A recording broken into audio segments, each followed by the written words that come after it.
the rice bowl. But then when I asked them the next question, that one they could not answer.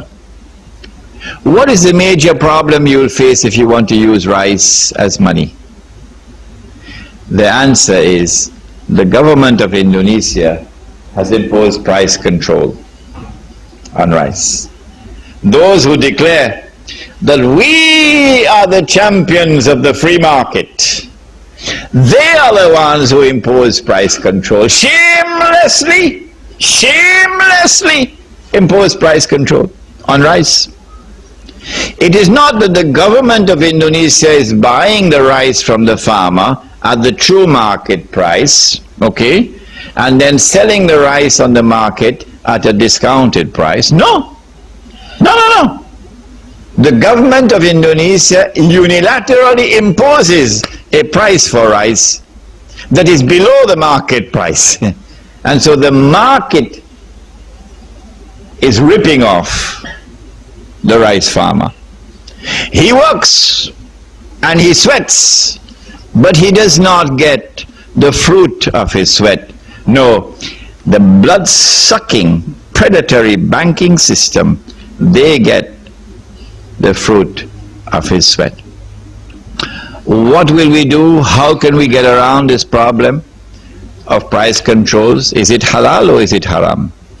A man came to the Prophet ﷺ, this hadith is in my book, and he said, "O Messenger of Allah, fix the prices, because the prices were too high in the market." The Prophet said no. He came back a second time and he came back a third time. So it must have been really hard. The Prophet said no.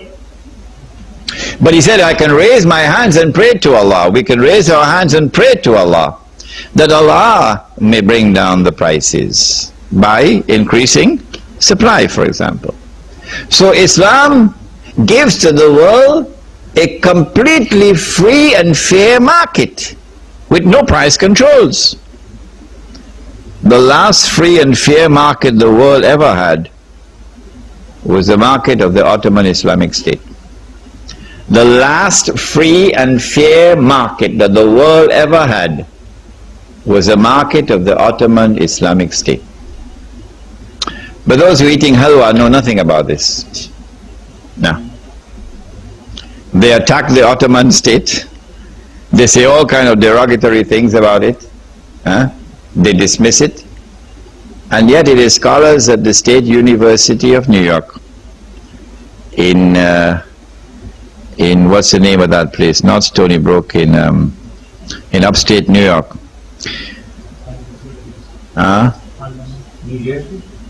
Upstate New York.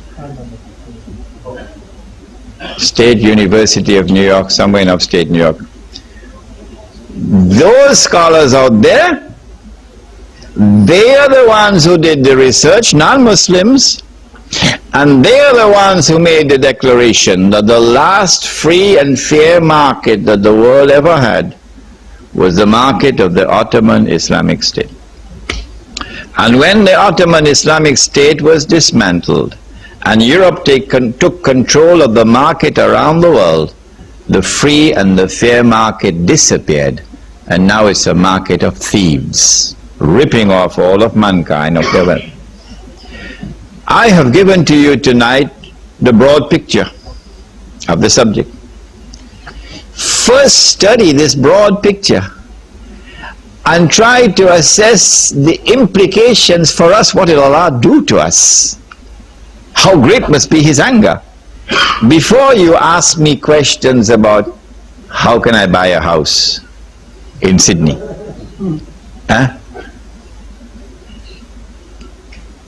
before I end, let me add one more point. Those who are attacking us operate with PhDs in deception. If there are 10 Muslims and they're able to get 6 of them to borrow money and interest from the bank to buy a house or to buy a car or to build an Islamic school, 4 Muslims have resisted. So they're not content until they come and get those 4. وَلَن تَرْضَى عَنْكَ الْيَهُودَ وَلَا النَّصَارَ حَتَّى تَتَّبِعَ مِلَّتَهُمْ. They want to get the other four now. The ones who want to remain faithful to Allah and His Messenger. So how do they get them? They get them with something called an Islamic bank. Yes, an Islamic bank.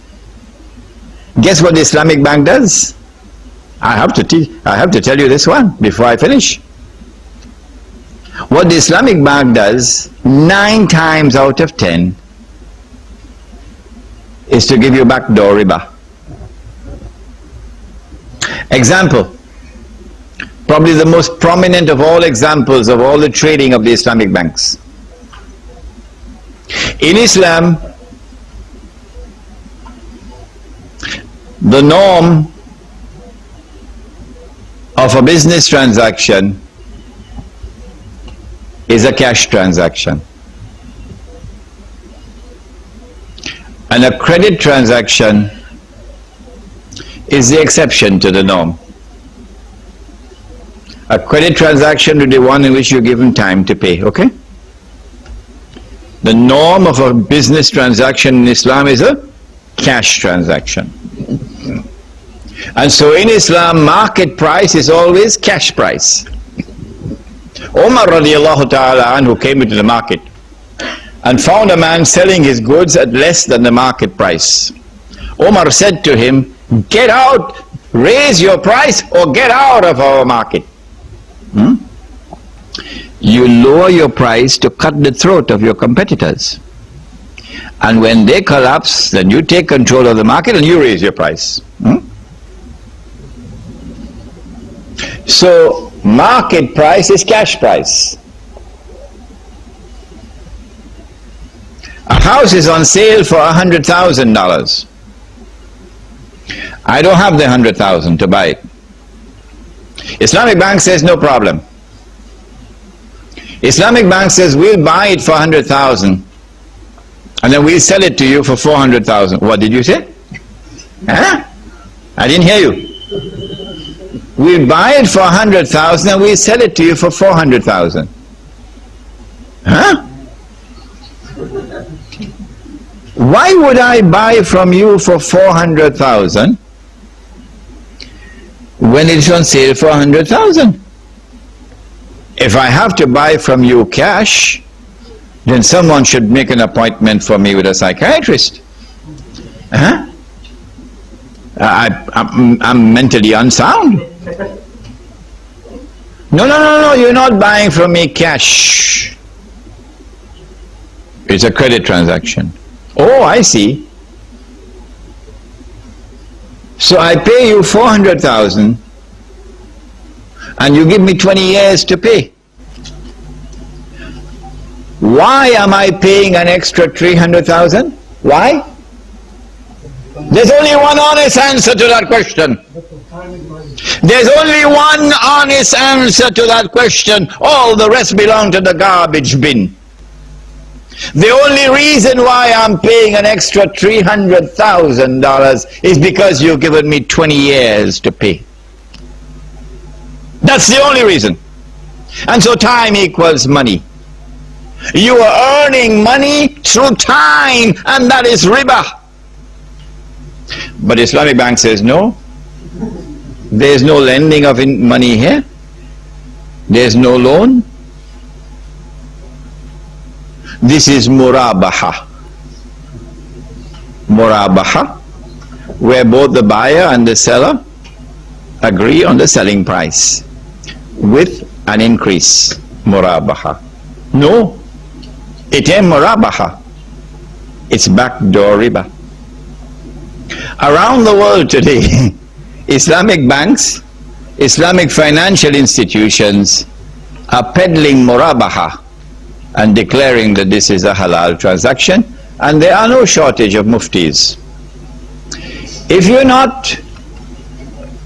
you are comfortable with this murabaha, I have not been appointed to stop you. No.